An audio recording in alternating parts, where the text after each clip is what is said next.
Hey, my name's Margot. Last year, I changed my status to Mrs. and added a wedding band next to my collection of courtroom victories. Slinging arguments before a judge, that's my zone. But dang, I never thought I'd need a defense strategy for family dinners. So, let me put you in the picture. My man, Tom. He's a mama's boy, and I get why. Mrs. Walters, his mom, is the queen bee of their hive. Did the single mom hustle, brought up 2 kids solo. Mad props for that. Sarah, his sister, well, she's another story, thinks she's the center of the universe or something. I remember walking into their place for the first time, Tom's arm around me like he's showing off a trophy. The living room's like a shrine, photos of Tom and Sarah plastered on every surface. It's cozy but feels like stepping onto a movie set where they've been playing house for years, and suddenly I'm the unexpected guest star. Mrs. Walters came at me with this tight-lipped smile. You know the kind, the one that says, I'm smiling because that's what I'm supposed to do, but I'd rather be scrubbing the bathroom grout with your toothbrush. Dressed in one of those floral numbers that just screamed I'm the matriarch. Margot, dear, Tom's told us so much about you, she said, sizing me up like I'm a car she's not sure she wants to buy. Yeah, I've been looking forward to meeting the famous Mrs. Walters. Tom's done nothing but sing your praises, I said, trying to thaw the room a bit. Oh, how sweet, Sarah chimed in. She'd been eyeing me like a hawk since I walked in. Tell us, Margot, how's the lawyer life? I picture you in court, like on TV, making bank. So how much do you actually make? I almost choked on my spit. Who asks that straight out of the gate? I laughed though, 'cause what else are you gonna do? You know, trade secret and all that. I shot back, not missing a beat. Mrs. Walters picked up the baton like it was a relay race. But surely you can give us a ballpark figure, for family. Tom shot me that please don't be mad look, but I kept my cool. If I had $1 for every time someone asked me that, I'd have enough to change the subject, I parried, topping it off with what I hoped was a disarming smile. Mrs. Walters snorted. Yeah, she snorted. Well, it's no secret what a teacher earns. Right, Tom? Mom, Tom sighed. Let's not do this now. Right, she said, waving her hand like she's dismissing a servant or something. Anyway, you'll be like family now, sharing is caring and all that. I slid a look at Tom. His help-me face was on full display. I knew then I wasn't just marrying Tom, I was enlisting in some low-key domestic Cold War. Couple weeks in, and I'm standing in our kitchen, apron on, pot simmering, trying out Mrs. Walters' famous chili recipe. Now, Mrs. Walters and Sarah have got this routine. They drop over unannounced like they forgot it ain't their house. Your chili needs more heat. Mrs. Walters picks at the ladle like she might catch something. And less salt. Watch your husband's blood pressure. Got it, I reply. Inside, I'm rolling my eyes so hard I'm seeing my brain. Sarah's there too, all leaned back on a stool like she's the Queen of Sheba. You see this spot, Margot? Cleanliness is next to godliness, isn't it, Mom? Mrs. Walters nods like it's gospel and Sarah's high-fiving herself in her head. Funny, I cleaned this place this morning, I say, swiping the spot off the counter. Must have missed that one. Tom's in the other room, clueless, probably deep in some video game or sports stats. So, I figure it's high time to fill him in on the home invasions. I poke my head in where he's slouched on the couch. Hey, you got a sec? What's up, babe? Tom flicks his eyes up for just a moment, poor thing, like he's afraid he might miss a crucial play. Your mom and Sarah, they come in, take over, nitpick everything I do. It's like they're looking for stuff to complain about, I let it tumble out. Margot, they mean well, you know? They're just… Tom scratches his head. I'll talk to them. They'll chill out. Back to the kitchen, and it's like walking into the final round of some cook-off where I'm the only contestant and the judges are out for blood. So, Margot, when's dinner? Tom must be starving. Sarah glances at me like I'm the help. Whenever the chili decides it's ready, I shoot back, but I keep my voice light. It's a tightrope walk. Dinner lands on the table, and I'm scanning their faces. Mrs. Walters stirs hers around, inspecting every bean like it holds the secret to the universe. Bit different from how I make it, Mrs. Walters finally says.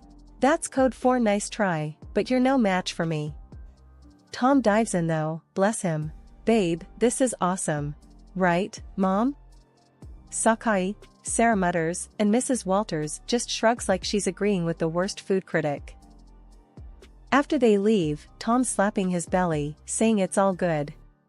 I'm watching the door shut behind them, feeling tiny, like I'm losing at some game I didn't sign up to play. The next time they pop over, it's the same old tune, like nothing changed. I must have been dreaming to think a few words from Tom might turn the tide. Still, I ask him to talk to his mother about boundaries. I thought getting hitched was the hard part. Fitting into Tom's family? That's the real challenge. They've got their own idea of family, and I ain't in it, yet. If this is what married life is like, count me out of the honeymoon phase. It was one of those days where the clock seemed to tick slower than syrup drips from a bottle. That's when my phone decided to sing its little heart out. Glancing at the caller ID, my heart sank. It was Mrs. Walters. Again. Margot. Her voice was stern, and it did nothing for my headache. You think you can just snatch Tom away from us, huh? Her words stung like vinegar on a paper cut. I glanced over at Tom, hoping he'd at least flinch at his mother's tone. Nothing. He's glued to the TV screen, a statue with heartbeat. Mrs. Walters, it's not like that. We're just trying to set up some boundaries, I said, my voice squeezed thin. Boundaries? She fumed. That's just a fancy word for shutting us out. You can't do that to us, to me. He's my son. As I blinked back frustration, Tom's still silent, looking like someone shrunk his spine in the wash. Listen, it's normal for married folks to want their own space. I tried to keep the edge out of my tone. Space? He's never needed space before you, came her sharp retort. Her voice was a buzzsaw and each word carved up my patience. That was when Tom decided to pipe up, but not to back me up. No. Mom, is everything okay? Margot's not, she's not being unreasonable, I guess, he said, but his voice was like wet cardboard. Tom, I just can't believe this. First, Sarah tells me Margot is making a fuss over our visits, and now this? Mrs. Walters sounded wounded, and boy did Tom jump on that note. Sarah said that? Tom turned to me, eyebrows raised as if I was the one creating trouble. Yeah, she did. And I think she's right. Family is family, Tom. You can't just turn your back on us. She pressed harder, knowing she was reeling him in. I saw my husband, a man I loved, deflate like a party balloon 2 days after the fun. The call ended with promises of another family meeting that felt more like a summit to discuss the terms of my surrender. After the call, it was as if nothing happened. Tom settled back on the couch, resuming his championship in channel surfing. Mrs. Walters resumed her drive-bys, each one a masterclass in thinly veiled jabs. And Sarah? Well, she might as well have been a puppet master the way she got Tom's ear whenever she pleased. When word got back to me that my husband's sister, Sarah, was running her mouth about me all over town, my blood boiled for a second. But I didn't let it get the best of me. I knew I had to handle this the right way. So, I waited for the right moment to deal with Sarah directly, and that moment came sooner than I thought. I found Sarah at the market on a Saturday morning, filling her basket with groceries. She didn't see me at first, but I walked right up to her, steady and strong. Sarah, I said. She looked up and rolled her eyes.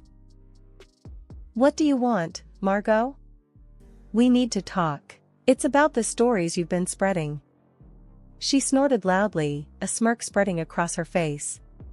Stories? I don't know what you're talking about. The rumors, Sarah. About me. Emily's bossy, Emily's this and that. Cut it out. She laughed, tossing an apple up and down in her hand.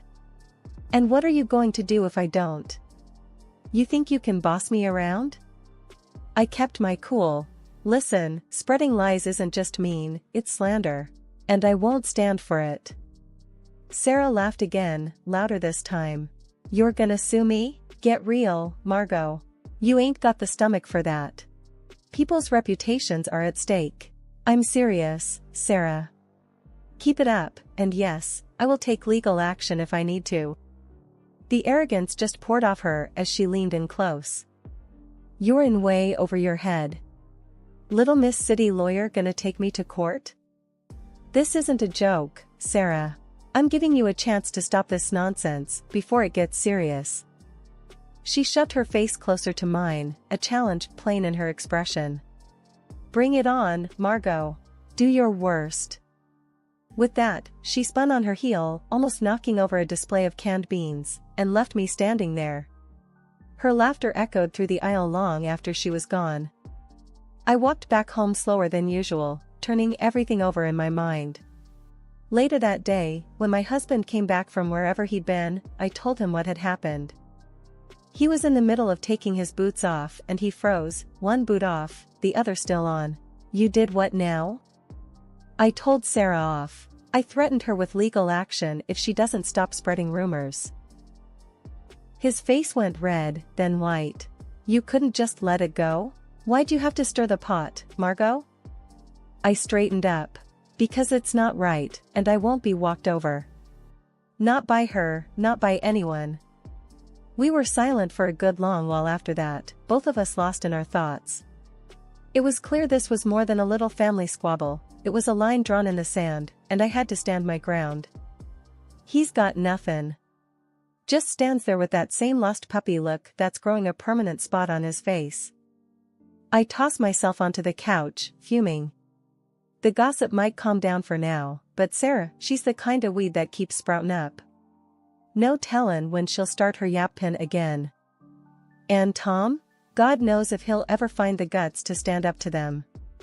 Right now, though, I just need to cool off, figure out my next move in this messy game they're all too eager to play. The whole mess with Sarah had me weighing my options like a pros and cons list in my head. I mean, I signed up for a life with Tom, not a daily soap opera with his family. And with things going from bad to worse, the D word started rattling around in my brain like loose change in a dryer. Then, as if on cue, Mrs. Walters, the town's self-appointed gossip queen and Sarah's godmother, rings me up.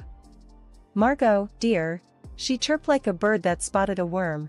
We're throwing a little shindig for Sarah's engagement. It's happening at Luigi's next week. We'd love to see you there. The tone of her voice was all fake nicety, the kind that practically screams I dare you to show up. I'm staring at the silent phone after hanging up, thinking how this invite smells like a setup. Tom's already on edge, and now this? I couldn't help but blurt out to him, guess who's got plans for us next week? He's sitting at the kitchen table, forehead creased like he's trying to iron it out with thought. Who's scheming now? Your sister's engagement party, I say flat out. We're invited, courtesy of Mrs. Walters. His face goes a shade paler, the crease deepening. Oh, hell. Yeah. Oh, hell sounds about right. So, what's the play here, Tom? We gonna roll over and play nice, or what? He's quiet for too long, and I'm not having it. Come on, spit it out. Tom finally looks up, his eyes are all serious. Margot, it's family. I think we should go. I cross my arms, feeling the heat rise up my neck. And let Sarah have a field day? I'm not their punching bag. He throws his hands up, a little too dramatic if you ask me. What do you want me to say? That's my sister, Margot. I lean in, my own hands flat on the table. And I'm your wife. Or does that not count for much these days? The D word is right there on the tip of my tongue, but I bite it back hard. Tom runs his hand through his hair, making it stand up like he's just had an electric shock. Of course, it counts. Look, I'm stuck between a rock and a hard place here. I'm a heartbeat away from losing my cool. Well, guess what, sweetheart? So am I. I married you, not your constant need to please your family at my expense. Tom stands up, walks over, and takes my hands. They felt like rough grip paper, all work and worry. Margot, I love you. I do. And I hate that it's got to this. Let's not go to the party. You and me, we're a team, right? It struck me then that this was the first time in a long while he'd picked me over them without flinching. It felt like finding an oasis in the middle of the desert. That night, the thought of divorce quietly tucked itself away, not gone, but sleeping, sort of like a dog with one eye always open. But it was enough for me to catch my breath, to maybe believe that we could find some solid ground again. Luigi's was hoppin' when we showed up, walls throbbing with too loud laughter and clinking glasses. I spot Mrs. Walters right off, sitting queen bee style at the biggest table with that I rule the world look. There's Tom's sister, Sarah, all grins like she's won the lottery, and her guy, Mark, a sort of deer-in-headlights type trying to smile. His folks are with them too, stiff and awkward like they wandered into the wrong movie theater. Mrs. Walters zeroes in on me the second we step in. Margot, she uses, like I'm a 5-year-old who's not playing nice. You'll be taking care of the bill tonight, right? To show you're one of us. I just about spit out my drink. What? Why me? The table's all ears now, and the air's thick with that "oh, this is gonna be good" vibe. Mrs. Walters stretches her smile. Tradition, sweetheart. The newest family member always shows their commitment. My jaw clamps shut so fast I'm surprised I don't chip a tooth. Commitment? That sounds a whole lot like a shakedown. Everyone's perked up like hounds hearing a whistle, and there she goes, Mrs. Walters puffing up like I've slapped her. Excuse me? That's uncalled for. Tom leans in, his voice barely more than a spit of sound. Just do it, Margot. It's not a big deal. A big deal? I fire back, whisper turned to a snarl. No thanks. I ain't no one's piggy bank. He's hissing now, real quiet but clear. Pay the damn bill, Margot, or we're through. I mean it. My laugh's as sharp as a snapped wire. You're not serious? He's all stone face and tight mouth. You think I'm playing? I stare him down. Divorce over this? He's all, family first, Margot. I'm shaking my head, and where do I fit, huh? It's showdown time, and even Mark and his parents are watching, their faces screaming what the hell's going on? I push back my chair and stand, let them all get an earful. No, I ain't doing this dance, I say, voice like a hammer on steel. There's shock on their faces, some whispering, some wide-eyed. Tom's going red, white, red, like a stoplight losing its mind. Mrs. Walters looks like she might choke. I walk out into the night. It's black and cool and smells like freedom. I hear the door slam behind me, my heart's doing a 100-yard dash, but it's Tom who flung the D word, not me. The bar was nothing special, just another hole in the wall with dim lights and the smell of old beer. I had barely settled with a glass of something strong when my phone rang. It was Tom, and for a moment, I considered not answering. But I did. Margot, listen, I'm sorry. I didn't want to say divorce. Tom's voice was rushed, apologetic. Before I could even think of a response, Sarah's voice blasted through. You've ruined my engagement dinner, you selfish. The phone must have changed hands so fast my head spun. I could practically hear the venom in her voice. In the background, I heard Mrs. Walters, loud and clear. Why should I pay? He's your son, you pay the bill. I won't have my daughter married into a family that doesn't know how to treat. The chaos from Luigi's was spilling through the phone like a bad sitcom without a laugh track. People were arguing, and it seemed like nobody was keen on picking up the tab. I pushed away from the bar, my anger lending me a clear, calm voice. Sarah, chill out. Your mom's the one making a scene, not me. Hang up, Margot, Tom said, now a faint whisper behind his sister's ranting. No, she needs to. Sarah kept going, but I wasn't about to play this game. I ended the call. The screen showed a string of missed calls and texts that I swiped away. They were probably all about the same thing. Guilt, blame, the usual. I looked at the bartender. Another one, please. He nodded, pouring another shot without a word. Silence settled around me, except for the low murmur from the regulars scattered around. I tried to collect my thoughts. My phone screen lit up again, showing Tom's name. The guy just didn't know when to quit. I flipped the phone face down, letting it go to voicemail. It was futile to talk when the whole crew was going off the rails back there. A few drinks later, the door to the bar creaked open, and in came a chilly gust of evening air. But I didn't look up. It didn't matter who was coming and going. I thought about what just happened, what it all meant. Here I was, sitting in a bar because my family-in-law decided I was the bank. And instead of understanding, my supposed partner turned it into an ultimatum. I finally picked up my phone and typed out a text. Tom, we're done. Sarah can think what she wants, and your mom can deal with her own damn bills. I won't be part of this circus anymore. Just as I hit send, the phone rang again. This time, I shut it off. I was tired. Tired of the arguing, the demands, and above all, tired of feeling like I was alone in a partnership that was supposed to have my back.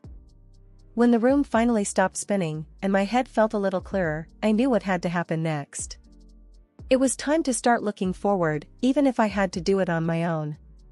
No more games, no more being the scapegoat for a family that couldn't see past their own drama.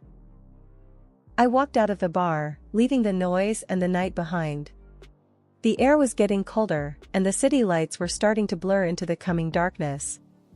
The road ahead was uncertain, but for the first time in a long while, it was mine to take. What a mess that last evening was. The whole thing at the restaurant blew up bigger than anyone thought. The groom had had it up to here with the drama and ditched the engagement right then and there. Sarah's face when he dropped that bomb, I can't even. No one saw it coming, least of all her. Then the mother-in-law went off the deep end. She was screaming like some banshee, causing such a scene that the groom's folks were ready to dial 911. Disrespect, she was yowling. No consideration. It was chaos, the kind of thing you see on those trashy daytime shows where chairs start flying. Meanwhile, I was done. I filed for divorce and cut phone ties. Tom and his calls? Ignored. His messages? Deleted. The last I heard, him, his sister, my former mother-in-law from hell, they're all holed up in the same house, probably driving each other up the wall. As for me, it felt like I'd finally stopped holding my breath after years underwater. Life's simpler now, but that evening's still the talk whenever I'd bump into people from the old circle. It gets old, you know? So here's the update, for anyone who still cares, I'm living my best, most peaceful life. I'm sitting in my usual spot at the cafe down the street from my place, the one where the coffee is strong and no one asks too many questions. The barista gives me a nod. The usual, he asks, like he's asking if the sky's up. Yep, I say. That's what my days are like now, no fluff or meddling in-laws. Work's a breeze when it's just that, work. Free time is mine to enjoy without a side of guilt trips or obligations. I curl up on my couch, that one piece of furniture that's followed me through all the moves. The springs are shot to hell, but it fits my back just right. I flip on the TV, watching some crime show where they catch the bad guys by minute 40. The peace is what gets me. Not eerie or lonely, just peace. Breathe in, breathe out. No more walking on eggshells or cleaning up family feuds. This is living. When I hit the pillow each night, it's with a sense of I did it. No pat on the back needed. I know my worth, and finally, I'm living like it. I'm eating my lunch when the phone dings. A message from a number I don't know. Probably Tom, using someone else's phone to reach out. I delete it without reading. Not today, Satan, not ever, actually. They used to say, you'll regret this. But here I am, not a single regret in sight. The day drags out, cozy and fine, and it ends with a glass of something smooth and a book I've been meaning to read. The heroine's tough, but fair, reminds me of someone I know.